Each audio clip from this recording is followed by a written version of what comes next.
ओम शांति। आज का प्रातः क्लास है 2968। रूहानी बाप को याद करो।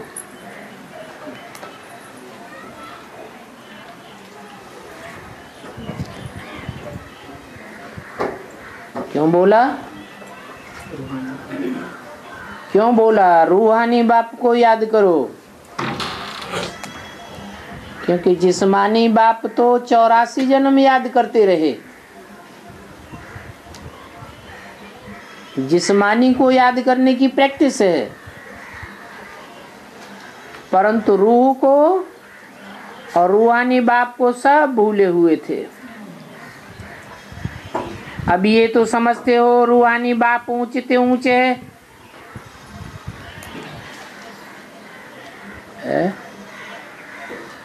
ऊंचे ऊंचे माने परमधाम में है। तो नीचे हो गया। ऊंचते ऊंच और नीचते नीच की बात इस दुनिया की है।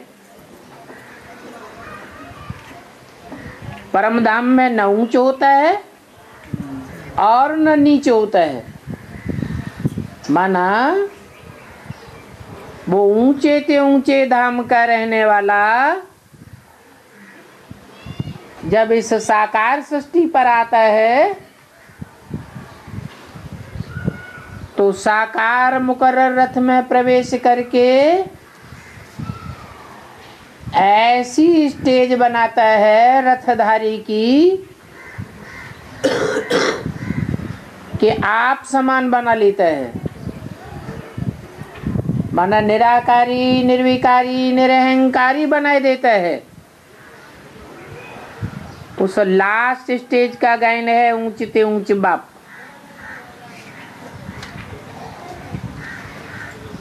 हाँ, और सभी अनेक संबंधियों से वो न्यारा जरूर है।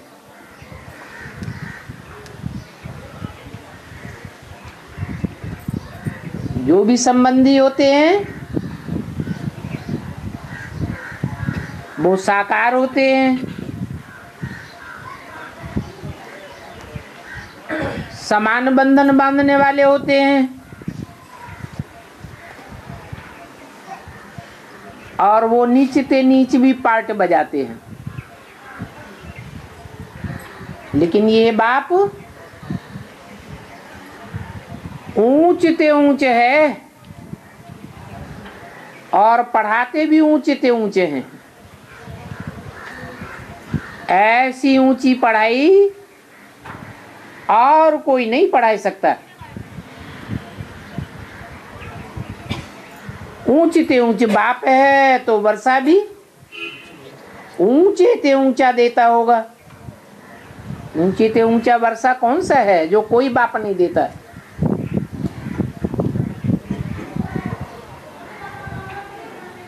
करोड़पति बाप होगा तो करोड़ देगा, अरबपति होगा अरब देगा, मल्टी मिलियनर होगा तो ढेर की ढेर मिले बच्चे को दे देगा। लेकिन वो सब उसके मुकाबले नीचे बाप साबित होते हैं। क्यों? क्योंकि कोई भी धर्म पिता अपने फॉलोअर्स को सारे विश्व की बादशाही नहीं दे सका। कितना भी महत्वाकांक्षी बच्चा हो, लेकिन सारे विश्व के ऊपर विजय प्राप्त कोई नहीं प्राप्त कर सका। ये बाप विश्व की बादशाही का वर्षा देते हैं और देते भी हैं अहिंसा के आधार पर।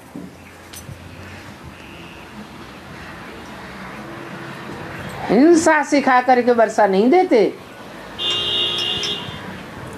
जैसे और हुए हैं बड़े बड़े महत्वाकांक्षी, हिटलर है, नेपोलियन, मुसोलिनी, कितनी महत्वाकांक्षा थी कि सारे विश्व के ऊपर हम राज्य करें, परंतु उन्होंने रास्ता गलत अपनाया, हिंसा का रास्ता अपनाया, इसलिए सारे विश्व के ऊपर विजय प्राप्त नहीं कर सके। और ये बाप हमें डबल अहिंसा सिखाते हैं, ऐसी अहिंसा जिससे हम सारे विश्व के ऊपर बादशाही प्राप्त कर लेते। ऐसे बाप के सामने तुम बच्चे बैठते हो,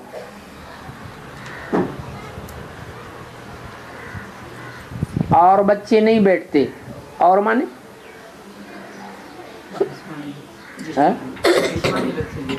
जो और धर्म पिताओं के बच्चे हैं, क्राइस्ट के हैं, इब्राहिम के हैं, बुद्ध के हैं, उनके भी तो बच्चे हैं, उनके भी तो फॉलोअर्स हैं, परंतु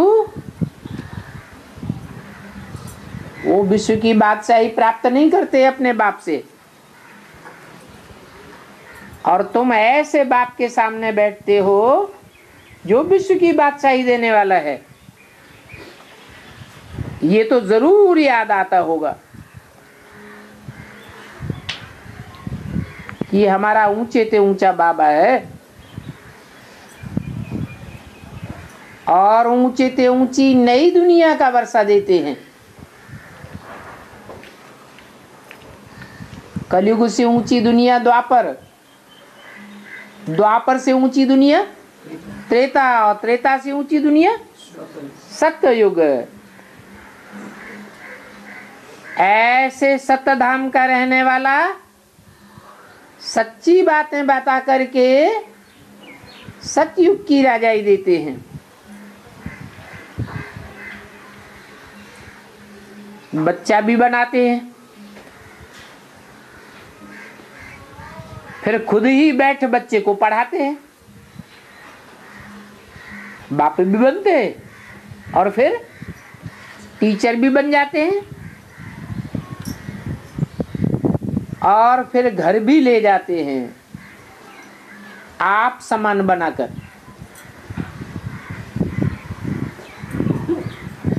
निराकारी बना करके निराकारी धाम में ले जाते हैं, जहां से फिर तुम आप ही अपने स्थापन की हुई नई दुनिया में योग बल से माँ बाप के गर्भ में, माँ के गर्भ में प्रवेश करते हो। तो देखो, ये बहुत मीठे ते मीठा, बहुत ऊंचे ते ऊंचा बाप है, और तुम्हारे सभी दुख दूर कर देते हैं। उनके एवजे में अपार सुख देते हैं, इसलिए दुख हरता और सुख करता कहा जाता है। जो समझू सयाने बच्चे हैं वो समझते हैं ऐसी बाप की पाठशाला में हम बैठे हैं, कितनी सहज पढ़ाई पढ़ाते हैं। इसको कहा जाता है सहज बाप से सहज योग। तुम्हारे सामने बैठे तो पढ़ाने वाले के साथ योग नहीं लगावेंगे, तुम्हारी आत्मा ही पढ़ती है इन आर्गन्स के द्वारा, और सुनती भी तुम्हारी आत्मा है कानों के द्वारा, और बाप भी इसके द्वारा समझाते हैं। कौन सा आर्गन है जिसके द्वारा समझाते हैं? मुख, तो सतमुख कहा जाता है, सन्मुख, मुख द्वारा समझाते हैं ना।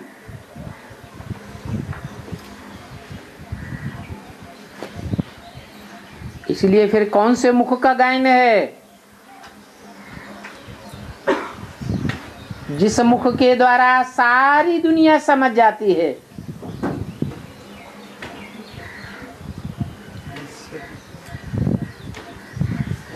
ब्रह्मा मुख का गायन नहीं है। उस मुख से ब्रह्मा कुमार कुमारियां सुनते होंगे, प्रजापिता के द्वारा भी समझते होंगे, लेकिन सारी दुनिया उस मुख के द्वारा समझ जाए ऐसा गायन नहीं है। वो मुख कौन सा है जो ऊंची से ऊंची स्टेज में स्थापन किया जाता है? गंगा नहीं, गंगा नाम नहीं है उस मुख का, गौमुख नाम है। गंगा भी जहां से उतरती है, जहां से नाम गंगा पड़ता है, उस स्थान का नाम है गंगोत्तरी, गंगा उत्तरी। परंतु उससे भी ऊंचा स्थान है, उसके जन्म का स्थान उससे भी ऊंचा है। तो गंगा भी कहां से उतरी? गंगोत्री तो नीचे ही है, उससे ऊपर नहीं, गायत्री नहीं, गौमुख। तो गौमुख का कितना गायन है। ये गौमुख का गायन क्यों है?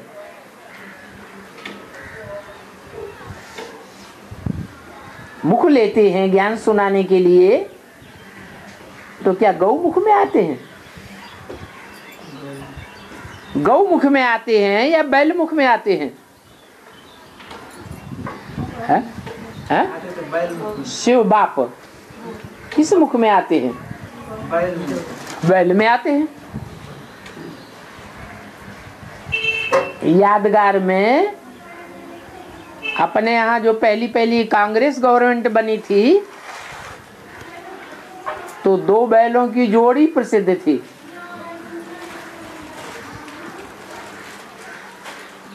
कहाँ की यादगार है? संगम युग की ही यादगार है। राम और कृष्ण, ये 2 बैलों की जोड़ी है। एक में सुनाने के लिए और दूसरे में समझाने के लिए प्रवेश करते हैं, परंतु सारी दुनिया समझती नहीं है उन मुखों से। बैल के मुखों से सारी दुनिया समझती है क्या? नहीं समझती है। अच्छा, तुम बच्चे समझते हो? हा? समझते हैं? पक्का निश्चय हो जाता है? फिर माया हिलाए तो नहीं पाती है? हिलाती तो है। अभी तो फाइनल पेपर भी नहीं हुआ है, तो माया हिलाई देती है। तो सफलता कब मिलती है? जो सारी दुनिया समझ जाए,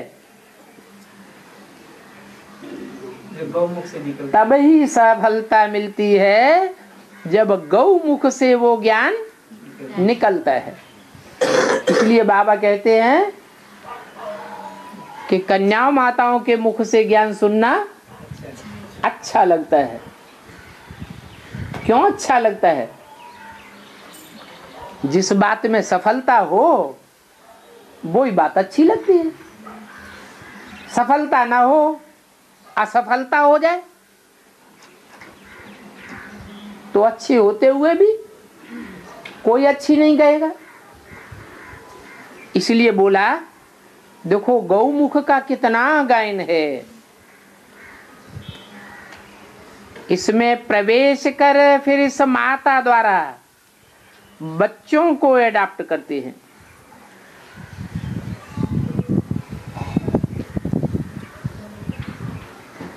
तो गौमुख में प्रवेश किया या नहीं किया? है? कब किया? आदि में किया या अंत में किया? आदि में भी किया, परंतु आदि में जो किया वो फाउंडेशन था भक्ति का। और अंत में जब ज्ञान गंगा तैयार होके निकलती है तो ज्ञान का फाउंडेशन पड़ जाता है। ज्ञान को पंथ, कृपाण को धारा। जैसे तलवार एक बार हो जाता है तो खेल खलास हो जाता है, ऐसे ही ये तलवार की धार हो जाती है। इसलिए कब माता का रूप भी बच्चों को दिखाई पड़ता है।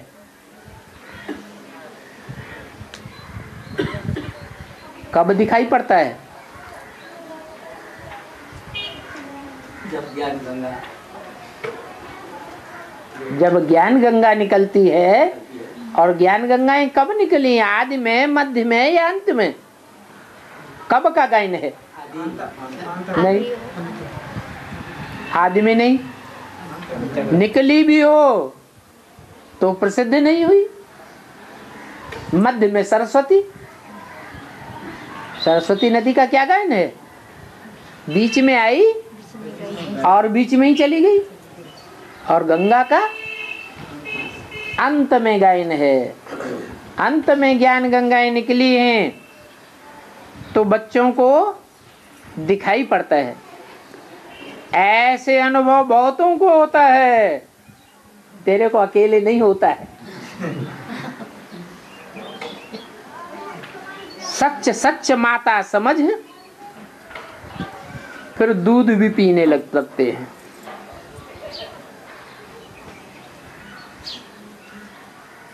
इतना भावना में आ जाते हैं, परंतु ये सभी साक्षात्कार की बात है।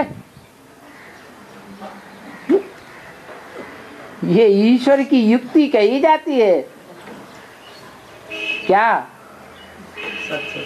है? साक्षात्कार तो जो भावना वादी है, जो अपनी युक्ति है के पीछे तरफ में और कोई का भी ऐसा गायन नहीं है। एक ही परमपिता परमात्मा का ये चित्र है और चरित्र भी है। क्या क्या चित्र है और क्या चरित्र है? कि माता भी बनते हैं और पिता भी बनते हैं। गायन भी है, त्वमेव माता च पिता त्वमेव। तो भविष्य में विष्णु अथवा लक्ष्मी नारायण का साक्षात्कार भी करेंगे। एम ऑब्जेक्ट दिखाने के लिए बच्चों को साक्षात्कार कराया जाता है। तुम बच्चों को भी समझाते हैं ये तुम्हारा एम ऑब्जेक्ट है। क्या हमारा एम ऑब्जेक्ट क्या है? माता पिता समान बनना। माता लक्ष्मी और पिता नारायण। तो साक्षात्कार कराए देते हैं कि फिर से तुमको ये बनना है। तो बताओ पुनर्जन्म कब से शुरू होता है?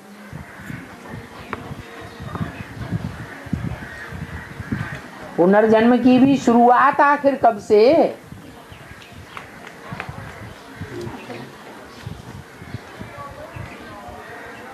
अरे शुरुआत कभी तो होगी। सृष्टि की आदि तो होती नहीं। सृष्टि तो अनादि है। जो अनादि सृष्टि है उसमें जन्म की शुरुआत कब कहें? पहला जन्म कब? 76 से शुरू हुआ। कहेंगे पहला जन्म 76 में माता पिता का तो है, लेकिन पुनर्जन्म तो नहीं है। पुनर्जन्म कब से कहें? 76 नहीं, 76 तो 76 तो पहला जन्म हुआ। पुनः माने दोबारा। पुनः जन्म, दोनों शब्द मिलाए तो क्या हुआ? पुनर्जन्म। तो पुनः जन्म कब हुआ? 18 से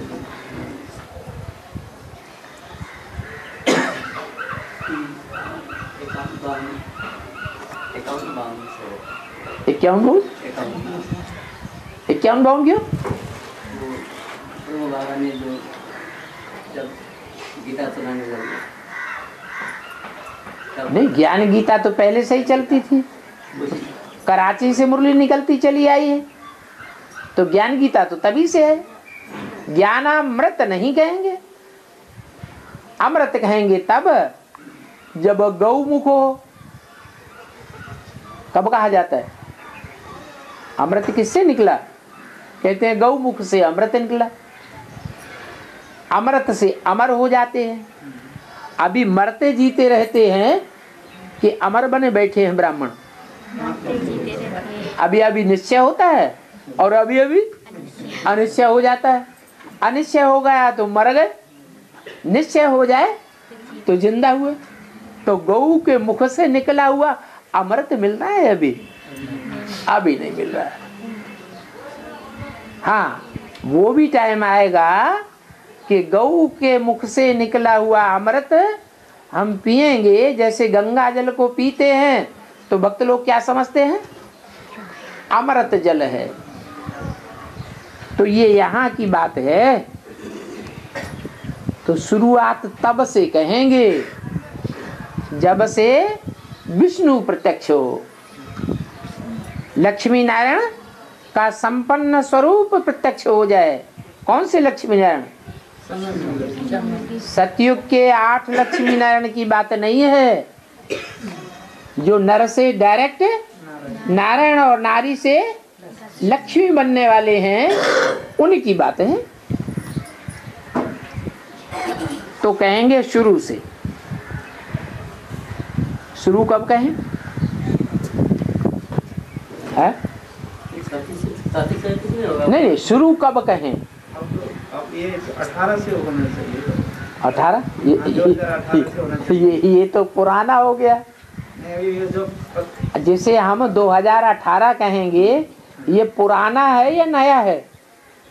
नहीं, वो वहाँ से ये संबत पुराना है या नया है? पुराना है। तो पुराने को नया कैसे कह देंगे? वहाँ से नया कहेंगे तो संबत भी वहाँ नया हो जाएगा। उसका नाम देंगे संबत एक एक एक। तो कहेंगे शुरू से। तुम बच्चों ने पुनर्जन्म लिया है तो तुमको स्मृति आई है स्मृति कि विक्रमी संबत कौन सा है? क्या? 2 संबत हुए ना।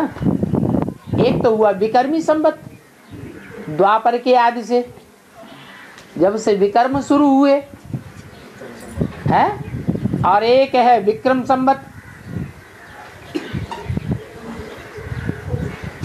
विक्रमों के ऊपर जीत पहन ली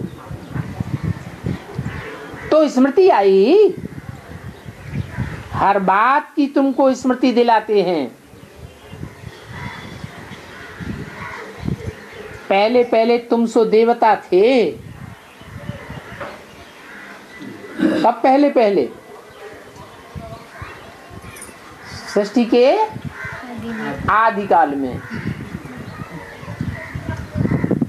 तुम सो देवता थे।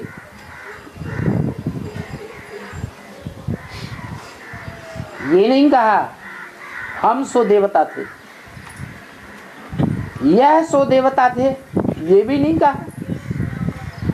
वे सो देवता थे, वो दूसरे धर्म वाले, ये भी नहीं कहा। क्या कहा? तुम सो देवता थे। फिर तुम कैसे सीढ़ी नीचे उतर गए?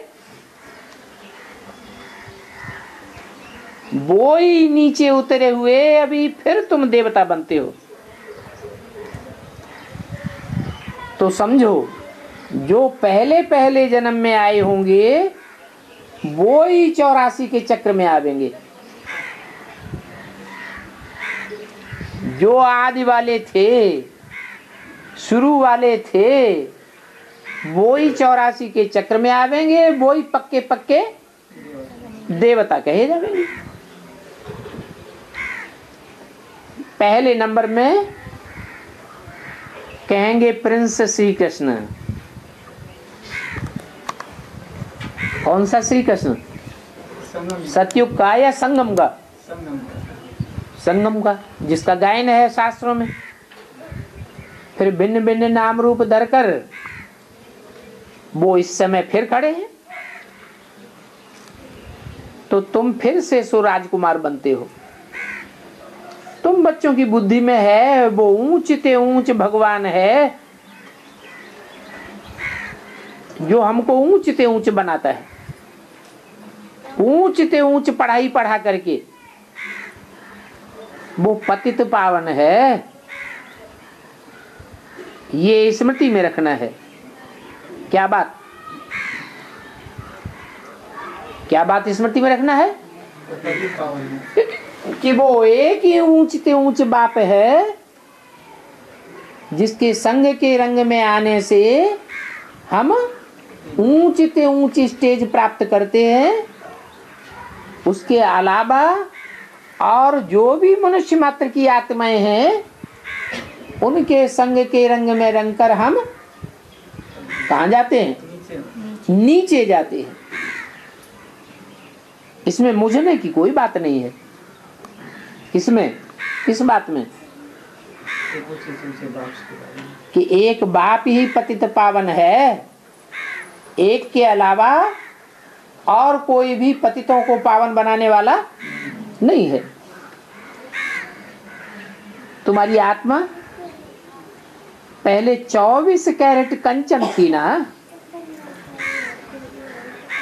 सच्चे सोने की तौल माप कैरेट से की जाती है। सच्चा सोना होगा तो 24 कैरेट कहेंगे। फिर उसमें जितना मिक्स होता जाता है उतना उसकी कैरेट गिरती जाती है।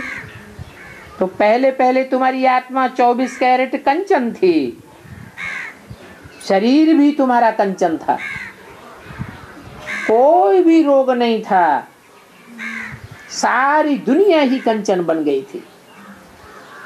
अर्थात सारी दुनिया में प्योरिटी ही प्योरिटी थी।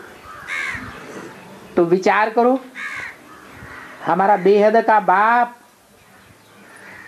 कितना ऊंचे ऊंचे नॉलेजफुल है, हमको ऐसा पढ़ाते हैं जो पढ़ाई और कोई पढ़ाई नहीं सकता। न कोई अपना परिचय देंगे कि मैं कैसे आता हूं। बाप खुद आकर के अपना परिचय देते हैं। बाप के अलावा बाप का परिचय कोई दे भी नहीं सकता। बाप कहते हैं मैं इस पुरुषोत्तम संगम युग पर आने के लिए ड्रामा के बंधन में बांधा हुआ हूं। इस साधारण तन में प्रवेश करता हूं।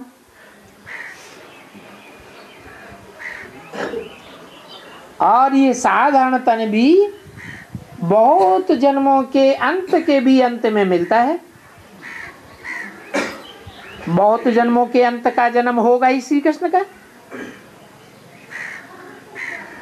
इसमें मुझने की बात ही नहीं है। बच्चे जानते हैं ऊंचे से ऊंचे बाप है। वो बड़ा बाप है, बड़ा बाबा है, तो छोटा बाबा भी होगा या नहीं होगा? कौन है छोटा बाबा, कौन है बड़ा बाबा? है छोटा ब्रह्मा बाबा है, वो है बड़ा बाप और ये है छोटा बाप। वो है बड़ा बाबा और ये है छोटा बाबा। कौन? छोटा बाबा ब्रह्मा बाबा हो गया। ब्रह्मा बाबा छोटा बाबा हो गया। छोटा बाबा क्यों? छोटा बाबा हो गया ना, वो पहले आया, आदि में आया तो कृष्ण भी दो हुए। हाँ जी। संगम कृष्ण और सत्य एक के बारे में तो हमें पता ही नहीं था। किसके बारे में? पिता के बारे में तो पता हाँ? नहीं। सतयुग में कृष्ण होता है आदि में, ये हम गाते तो थे, कीर्तन करते हैं तो गाते हैं ना, हे कृष्ण नारायण वासुदेव, वही नारायण वही कृष्ण। और नारायण कौन से युग में? कहते हैं सतयुग में नारायण का राज्य था। तो सतयुग में नारायण भी और सतयुग में कृष्ण भी। लेकिन ये बात बुद्धि में नहीं बैठी, क्योंकि शास्त्रों में अगड़म बगड़म कर दिया, कृष्ण को ले गए द्वापर युग में, तो बुद्धि में से बात खिसक जाती है। अभी सही सही बात बाप बतलाते हैं कि न तो मैं द्वापर के अंत में आता हूं कृष्ण बनकर, ये झूठी बात है। कृष्ण वाली आत्मा वास्तव में सतयुग के आदि में जन्म लेती है, और वो कृष्ण वाली आत्मा ही संगम युग में कोई मुकर्रर रथ में प्रवेश करके संगम युगी कृष्ण का पार्ट बजाती है। परंतु गायन आत्मा का होता है या शरीरधारी का होता है? शरीरधारी का होता है। आत्मा के लिए नहीं कहते हैं, शरीर के लिए कहते हैं। आत्मा का नाम तो सिर्फ शिव का ही है, बाकी जो आत्माएं हैं उनका तो अपना शरीर होता है और शरीर का नाम पड़ता है। तो श्री कृष्ण के रूप में पार्ट बजाने वाले भी डबल हो गए। कौन कौन? सतयुग का कृष्ण और संगम युग का कृष्ण। तो देखो, उनमें एक हो गया रचयिता और एक हो गई रचना। कौन सा कृष्ण हुआ रचयिता और कौन सा कृष्ण हुई रचना? रचना पहले या रचयिता पहले? रचयिता पहले, रचना बाद में। तो कौन सा रचयिता? संगम युग में जो कृष्ण है शरीरधारी है या निराकारी? शरीरधारी है। तो संगम युग में जो कृष्ण है वो हुआ रचयिता, जो नर से नारायण कहा जाता है, और सतयुग में उससे जो पैदा होगा वो हुई रचना, वो भी साकारी होगा। लेकिन रचना है, रचना बाद में होती है, रचयिता पहले होता है। तो देखो, ये रचयिता और रचना का परिचय देते हैं। वो रचयिता एक ही है, बेहद का रचयिता है। बाकी ये सभी हैं हद के रचयिता, जिन्हें लौकिक बाप कहा जाता है, धर्म पिताएं कहा जाता है। धर्म पिताएं हद के रचयिता हैं या बेहद के रचयिता हैं? हद के रचयिता कहेंगे। बेहद के बाप को सभी बाबा बाबा कह के पुकारते हैं।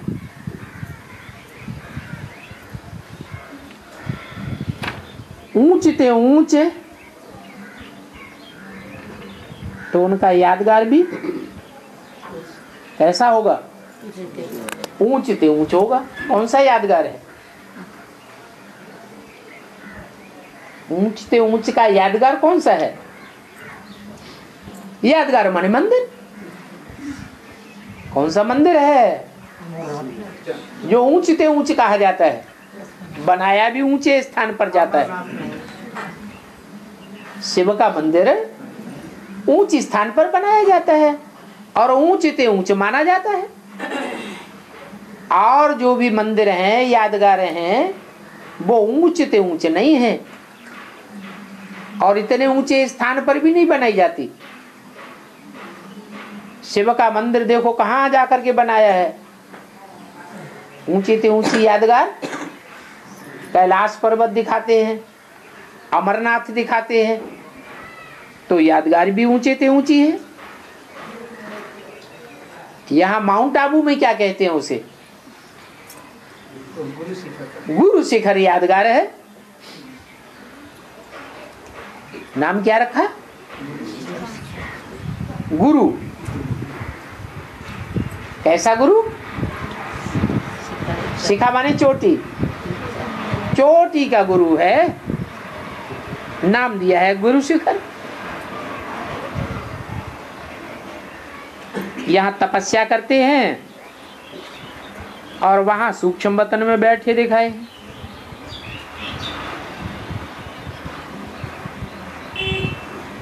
वो है मूल वतन, जहां बाप के साथ तुम भी रहते हो।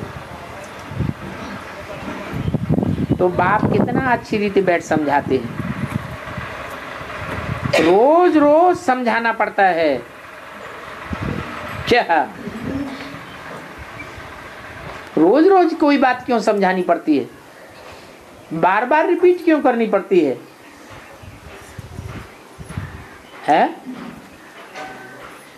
एक ही बात को बार बार रिपीट क्यों करते हैं कि मैं तुम्हारा ऊंचे ऊंचे बाप हूं, मैं तुम्हारा ऊंचे ऊंचे बाप हूं।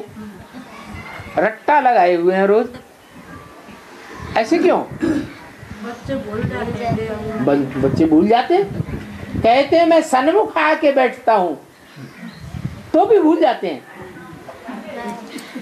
सन्मुख पढ़ाता हूं, तुम बच्चे सामने बैठे हो तो सामने जो चीज देखी जाती है, आंखों से जो चीज देखी जाती है, वो याद आती है कि भूल जाती है?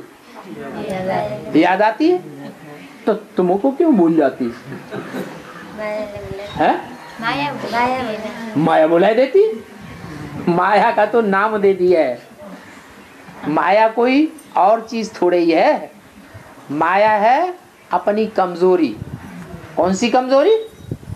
जन्म जन्मांतर जो देहधारी को याद करते रहे, देहधारी में बुद्धि लगाते रहे, वो देहधारी यहाँ नहीं है। क्या?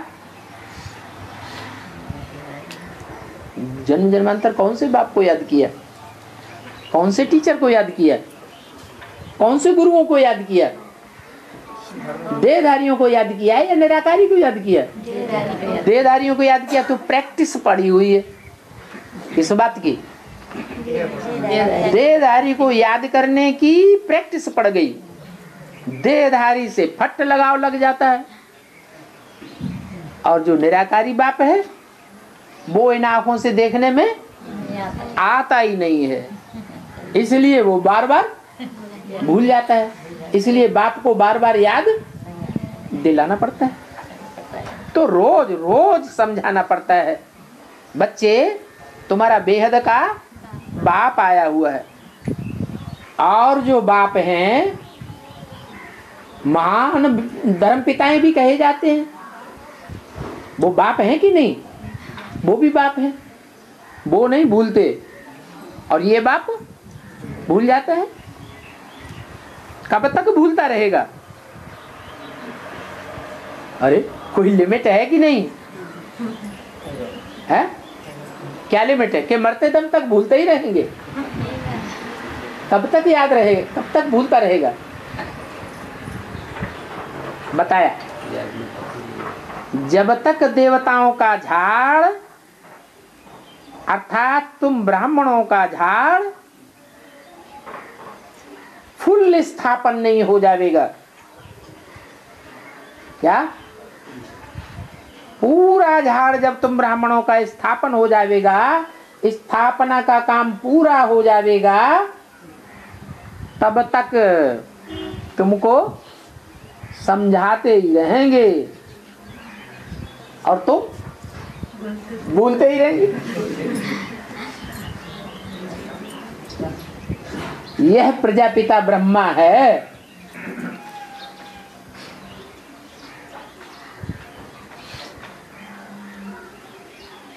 ये याद क्यों दिलाया? यह प्रजापिता ब्रह्मा है। यह कह के किसकी तरफ इशारा किया? भविष्य की तरफ इशारा किया। जिस तन में बाप मुकर्रर रूप से आकर के प्रत्यक्ष होते हैं, यह तन प्रजापिता ब्रह्मा है। और तुम प्रजापिता ब्रह्मा कुमार ब्रह्मा कुमारियां हो, एडॉप्टेड होते हो। किसके द्वारा है? नहीं तो बाप एडॉप्ट करने वाला है, लेकिन जिसके द्वारा एडॉप्ट होते हैं प्रजापिता के द्वारा। नहीं, बाप जब बच्चे को एडॉप्ट करता है तो क्या करता है? माँ किसी बच्चे को लेता है और किसकी गोद में देता है? माँ के द्वारा। माँ की गोद में रख देता है, उसको कहते हैं अडॉप्शन। तो तुम प्रजापिता ब्रह्मा कुमार कुमारियां हो, एडॉप्टेड माता से होते हो। क्या तुम्हारा ये दिव्य जन्म है? तुम गर्भ से जन्म नहीं लेते हो, तुम बच्चों को बाप गोद लेते हैं माता के द्वारा। पहले बच्चे साक्षात्कार भी करते थे, फिर वो साक्षात्कार कराना बंद कर दिया क्योंकि लोग जादू समझ रहे थे। अब यहाँ जादू आदि की तो कोई बात है नहीं कि नजर बांध देंगे, जादू कर देंगे। बाप कहते हैं नथिंग न्यू, ये कोई नई बातें नहीं है। हूबहू कल पहले मिसल जो होता आया है वो ही होता रहेगा। बाप तो एकदम निस्फुरना रहते हैं। हर 5-4 वर्ष के बाद मैं आता हूं, इतना ऊंचे ते ऊंचा बड़ा बाबा जरूर इतनी बड़ी जागीर देंगे। तुमको विश्व का मालिक बनाने की युक्ति बताते हैं। उस बाप से ऊंचा कोई भी नहीं है। कौन बोल रहा है? किसके तन में बोल रहा है? ब्रह्मा बाबा। ब्रह्मा बाबा के तन में शिव बाप बोल रहा है। तो बोलने वाला जो शिव बाप है वो ये क्यों नहीं कहता कि मुझ बाप से ऊंचा कोई नहीं है? ये क्यों कहता है उस बाप से ऊंचा कोई नहीं है? उस कह के दूर क्यों कर दिया? ब्रह्मा के तन में ही बोल रहा था, बाजू में ही तो बैठा। बाद में 5 बजे बना सुप्रीम सोल जो ब्रह्मा में प्रवेश था वो अपने लिए नहीं कहता कि मैं ऊंचते ऊंच हूं। जो ऊंच बनेगा वो नीचे भी बनेगा। वो ना ऊंच बनता है ना नीचे बनता है, वो तो सदा एक रस है। शंकर के मस्तक में जो तीसरा नेत्र शिव नेत्र कहा जाता है वो शिव नेत्र सदा शिव कहा जाता है। वो न कल्याणकारी है ना अकल्याणकारी है, वो तो सदैव एक रस ही है। ऊंच और नीच का पार्ट बजाने वाला कौन है?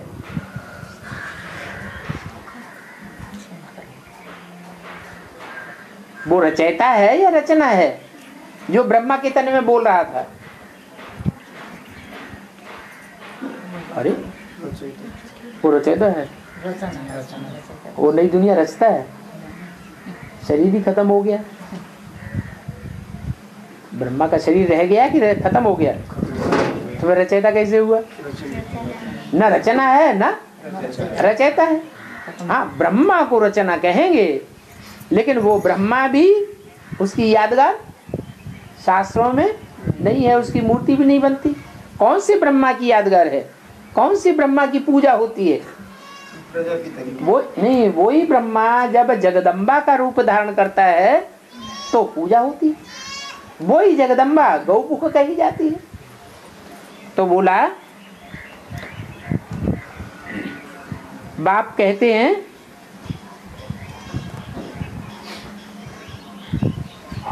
कि सभी आत्माओं का बाप एक है, उस बाप से ऊंचा कोई नहीं है। तो अब अपन को आत्मा समझ कर बैठो और सब बातें भूल जाओ।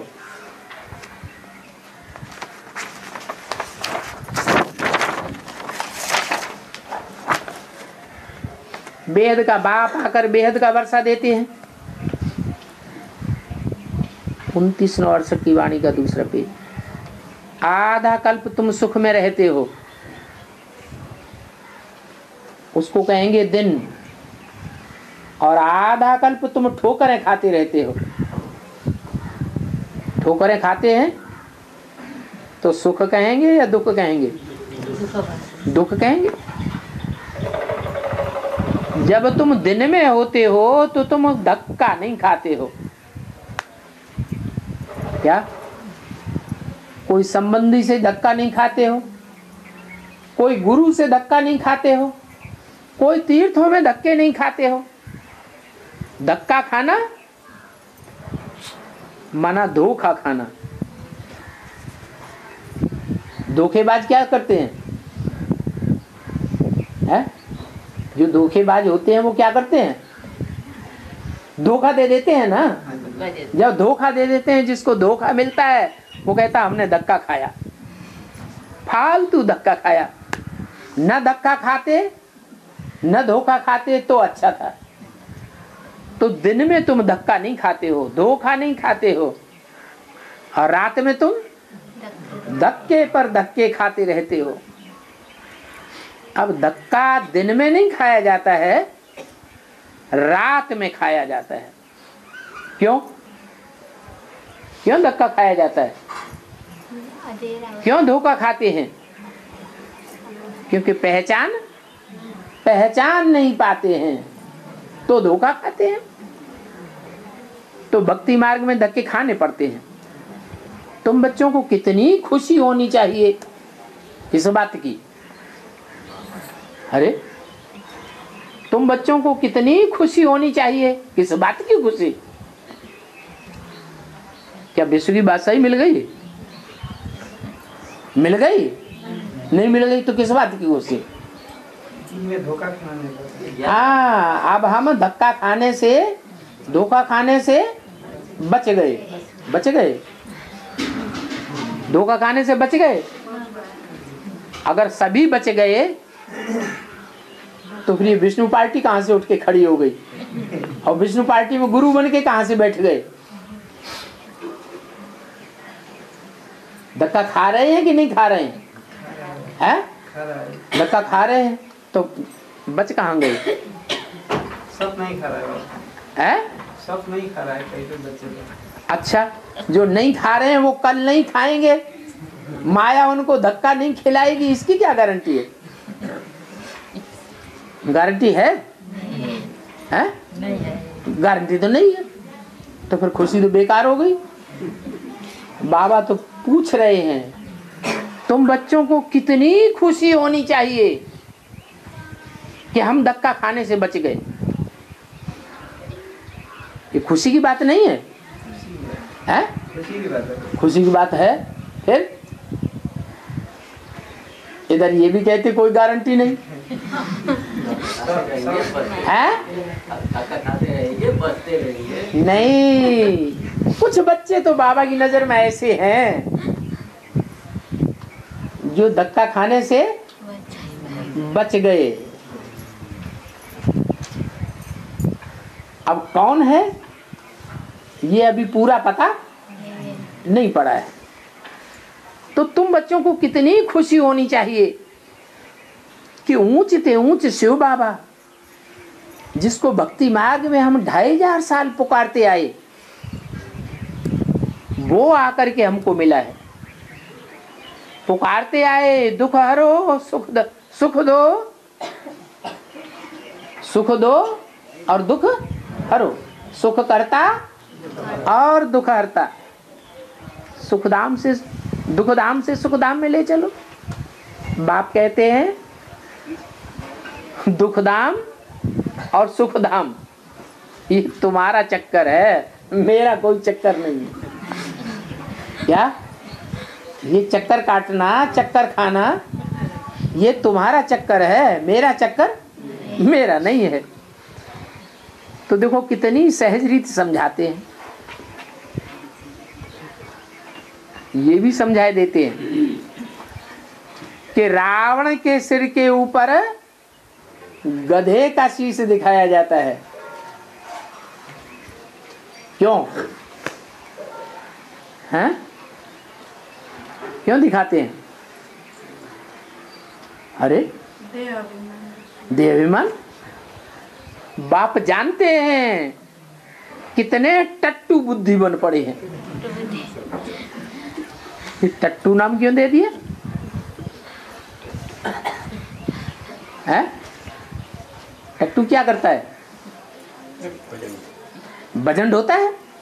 जिसको वजन ढोने का स्पेशल काम दिया जाता है उसे कहते हैं टट्टू। एक होता है घोड़ा चढ़ने वाला और एक होता है टट्टू जिस पर सिर्फ वजन ढोया जाता है। तो बाप जानते हैं कितने टट्टू बुद्धि बन पड़े हैं। माने बुद्धि जो है वो बोझ उठाने की आदी हो गई है। बाप कहते हैं बच्चे तुम अपना सारा बुद्धि का बोझ मुझे दे दो। लेकिन बच्चे क्या करते हैं? अपने ऊपर सारा बोझ ले लेते हैं। तो देखो रावण को गधे का शीश दिखाते। रावण के कितने सर? 10 सिर। वो 10 सिर ऊपर या गधे का सिर ऊपर? गधे का सिर ऊपर और वो 10 सिर नीचे। इसका क्या मतलब हुआ? इसका मतलब क्या हुआ? इसका मतलब हुआ कि जो रचयिता बाप है वो बताते हैं कि तुम बच्चे जो मेरी रचना हो नंबर 1 वो टट्टू बुद्धि बन पड़ते हो। बुद्धि पर फालतू का बोझ ले लेते हो। तो पहला बच्चा कौन हुआ?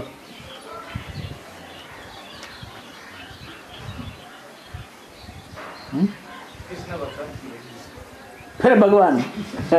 वो बच्चा भी है और भगवान भी है। बच्चा माने रचना। रचना भगवान होता है। रचयिता भगवान होता है या रचना भगवान होता है? रचयिता भगवान होता है। तो देखो ये रावण के ऊपर जो गधे का शीश दिखाया है वो किसकी यादगार है? ब्रह्मा की यादगार है। पहला बच्चा कौन हुआ? षष्ठी का पहला पत्ता कौन है? उसको तो गधा नहीं कहेंगे। वो तो 16 कला संपूर्ण सर्वगुण संपन्न 16 सर्वगुण संपन्न संपूर्ण अहिंसक मर्यादा पुरुषोत्तम कहा जाता है। उसको गधा कहेंगे? है?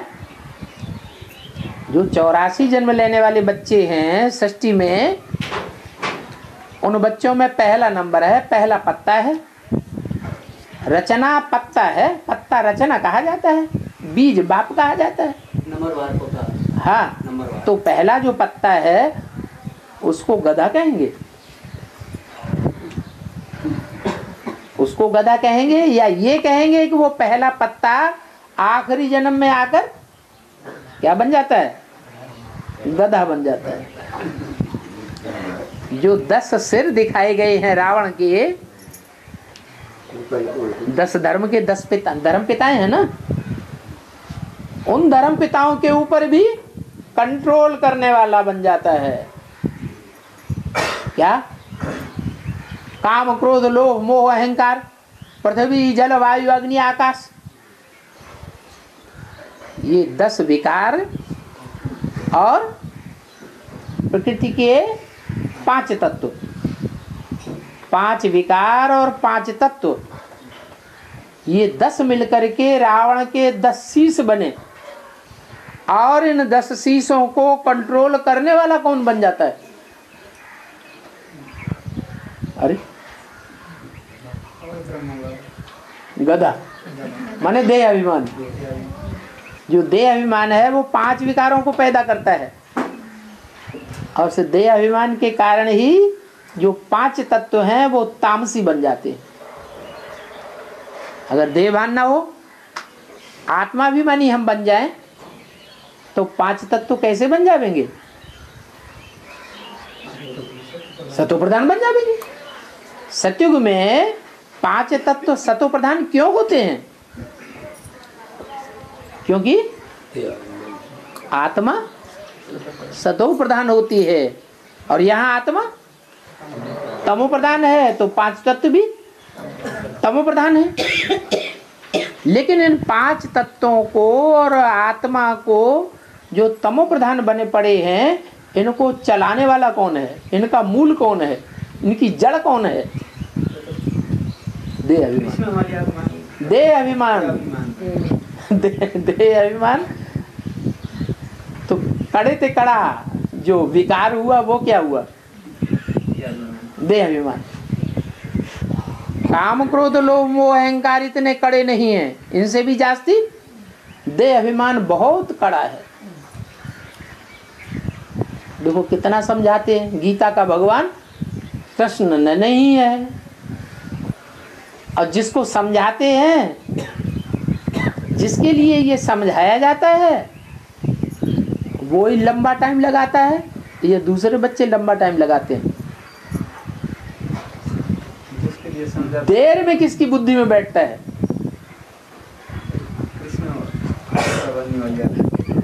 कौन सी आत्मा है जिसकी बुद्धि में सबसे जास्ती देर में बैठता है?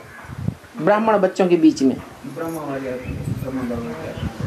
ब्रह्मा की आत्मा ही सबसे जास्ती लेट समझती है। ये गीता का भगवान शिव शंकर भोलेनाथ है, कृष्ण नहीं है। अर्थात मैं नहीं हूँ, मेरा बाप जो मुझे सतयुग में जन्म देने वाला है वो गीता का भगवान है, सदैव नहीं। तब जब निराकार शिव ज्योति बिंदु उसमें प्रवेश करता है तब गीता का भगवान है। लेकिन वो आत्मा समझे क्या बैठी है? अभी भी समझे बैठी है। इतना एडवांस नॉलेज ले रही है, फिर भी गुलजार दादी में किस आधार पर प्रवेश करती है? क्या समझ करके? गीता का भगवान नहीं, अपन कैसे समझते? अपन को गीता का भगवान समझती है, इसलिए गुलजार दादी में अभी भी प्रवेश करती है और पढ़ाई जाकर के पढ़ाती है। उन बच्चों को अपना बच्चा समझती है। जब तक वो आत्मा पूरा न समझे तब तक और ब्राह्मण बच्चे भी पूरा समझ नहीं सकते। एक के पतित बनने से सब पतित बनते हैं और एक के पावन बनने से सब पावन बन जाते हैं। तो पढ़ाई किसके लिए खास चल रही है? जो सृष्टि का पहला पत्ता है उस पत्ते के लिए पहली पढ़ाई खास चल रही है। बोला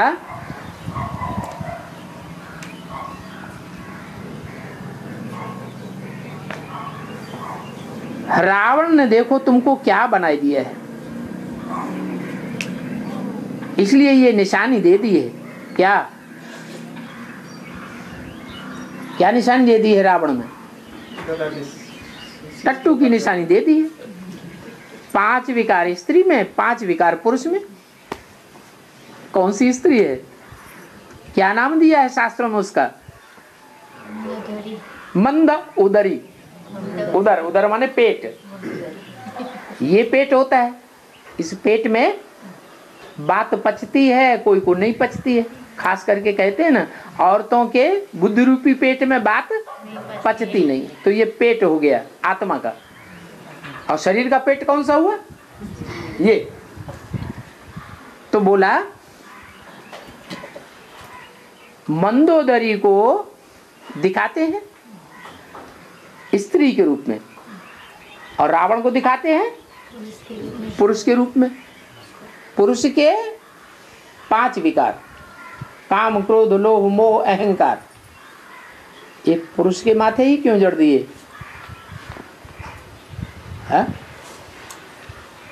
क्या स्त्रियों में काम क्रोध लोभ मोह अहंकार नहीं होते?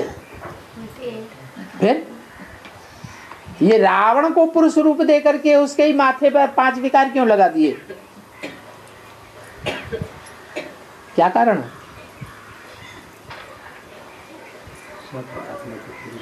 नहीं, स्त्रियों में देह अभिमान ज्यादा होता है और पुरुषों में विकार जास्ती होते हैं। विकारों में काम विकार जास्ती होता है। स्त्री चोला ज्यादा सुंदर होता है या पुरुष चोला ज्यादा सुंदर होता है? स्त्री चोला ज्यादा सुंदर होता है। तो वो देहभान का सुंदरता वो भूलती नहीं है, इसलिए स्त्री को दिखाते हैं 5 तत्व, पृथ्वी, जल, वायु, अग्नि, आकाश। 5 तत्वों की सुंदरता होती है। दुनिया में लोग इतना घूमने जाते हैं चारों तरफ, घूम घूम के क्या देखते हैं? आत्मा को देखते हैं, है? नहीं, प्रकृति का सौंदर्य देखने जाते हैं। वो जड़ प्रकृति का सौंदर्य देख रहे हैं, लेकिन वास्तव में वो ये नहीं जानते ये जड़ प्रकृति जो है वो मुख्य है या जड़ प्रकृति का मानिंद चैतन्य प्रकृति मुख्य है। जैसे आसमान के सितारे हैं, सूरज चांद हैं, ये मुख्य नहीं है, ये तो जड़ हैं, लेकिन इनको पलटने वाला, इनको परिवर्तन करने वाला चैतन्य आत्माएं हैं या ये जड़ सितारे हैं? चैतन्य आत्माएं हैं जिनको ज्ञान सूर्य, ज्ञान चंद्रमा, मंगल, सोम ये नाम दिए हुए हैं। तो ऐसे ही ये मंदोदरी का नाम दिया हुआ है, जिसका बुद्ध रूपी पेट मंद हो जाता है। कब हो जाता है? सतयुग में कि कलयुग के अंत में? कलयुग के अंत में मंदोदरी ऐसी तामसी बन जाती है कि देहभान हटाने से भी नहीं हटता। तो बाप समझाते मीठे मीठे बच्चों, ये बात पक्की याद रखो, ये सारी दुनिया सुख दुख का खेल है। सुख काहे से होता है और दुख काहे से होता है? आत्माभिमान से होता है सुख और देहभान से होता है दुख। ओम शांति।